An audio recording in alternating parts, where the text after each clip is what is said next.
صلى عليك الله يا خير الورى تعدد حبات الرمال وأكثرا صلى عليك الله ما غيث هما فوق السهول وبالجبال وبالقرى يا خير مبعوث بخير رسالة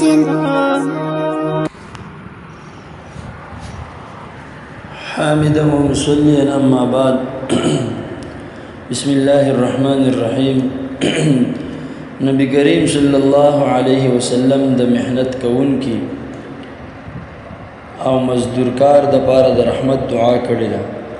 نبی کریم صلی الله علیه وسلم په سو موقع باندې د محنت کش او مزدورکار د پاره د رحمت دعا کړی. یو ځل مسجد نبوي جوړېده په یو وخت یو صحابي په ډیر مهارت سره خټه جوړول او نبی کریم صلی الله علیه وسلم د دې په لیدو خوشاله شو. وی فرمایل الله تعالی دې په کس رحم وکړي چې په یو کار کې مهارت پیدا کړي. بیا دې صحابي ته یو فرمایل ته هم دا کار کوه ځکه ماته په نظر راځي چې ته دا ښه کولی شي.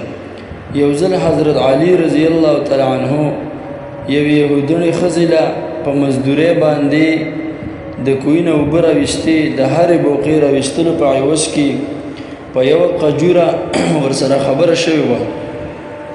حضرت علي رضی الله تعالی عنه دومره ډېرې بوقې راویستې چې د دې په وجه یې لاسونه زخمي شو.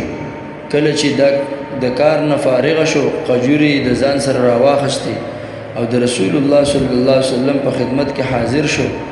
پوره واقعه ورته بیان کړه. نبی کریم صلی الله علیه وسلم د ده تعریف وکړو او د هغه کجورو نه یې څه وخوړلې. په حلال کسب کولو سره ګناهونه معاف کیږي. رسول الله صلی الله علیه وسلم فرمایي من امسا کالا من عمل یدیه امسا مغفورا له.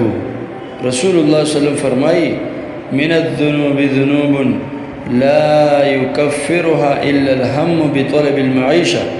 په دې ګناهونو کې بعضې داسې ګناهونه دي چې هغه بل شی نه ختموي بلکې صرف د رزق طلب کولو غم او کوشش دا ختموي. د بعضې اسلافو نه دا خبره نقل ده چې کله یو بنده د حلال خوراک اوله نوڼۍ وخوري نو په دې سره د ده مخکیني ټول ګناهونه معاف کړی شي. او څوک چې د حلال رزق په طلب کولو کې ذلت برداشت کړي تساقطت عنه ذنوبه کتساقط ورق الشجر. نو په دې سره د ده ګناهونه داسې رجیږي لکه د خزان په موسم کې د ونو نه چې پاڼې رجیږي. محترم مسلمانانو په دې کې هیڅ شک او شبه نشته چې حلال رزق ګټل فرض دی او دا هم د دین حصه ده. لیکن په دې ځان پوه کول غواړي چې د دې فرضیت د عباداتو یعنی منځ روژې زکات حج وغیره د فرضیت نه پس دی. رسول الله صلی الله علیه وسلم فرمایي طلب کسب الحلال فریضه بعد الفریضه. د حلال رزق طلب کول د منځ روژې زکات حج وغیره فرایضو نه پس فرض دي. یعنی اول د انسان په ذمه باندې منځ روژه زکات حج وغیره ادا کول فرض دي. بیا د دې نه پس په ده باندې د خپل ځان خپل اهل و عیال دپاره حلال نفقه ګټل فرض دي. بعضې خلک په ډیر افراد کې مبتلا دي. هغوی ته چې دا معلومه شو چې حلال رزق ګټل فرض دی او دا د دین یوه حصه ده نو دوی د دې په طلب کولو کې دومره مخکې لاړو چې د دې په وجه ورنموز قضا کیږي نو هم څه پروای نه وي. که روژه یا نور فرضي عبادات ته پاتې کیږي نو هم څه پروای نه وي.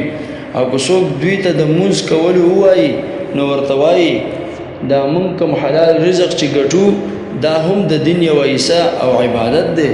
که مونځ یا نور فرضي عبادات رانه پاتې شي نو دا خیر دی.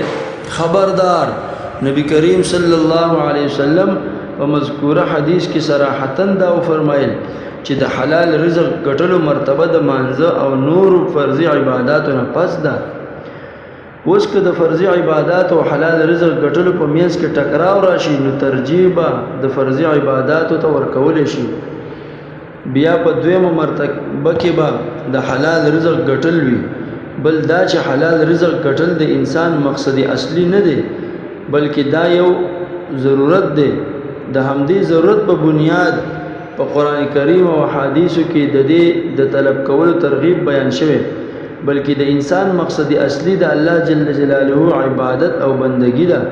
الله رب العزت فرمایي وما خلقت الجن والانس الا ليعبدون، او ما ندی پیدا کړی پیریان او انسان مگر د دې لپاره چې دوی زما عبادت وکړي.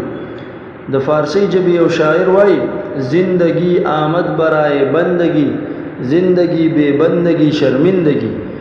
لہذا انسان ته پکار دی چې د خپل اولاد د لپاره حلال کسب کوي، خو چې کله د مانځه یا بل فرضي عبادت وخت راشي نو بیا دا فرضي عبادت مخکې کولی بشي، او په همدې کې د انسان د دوانو جهانو فایده هم ده.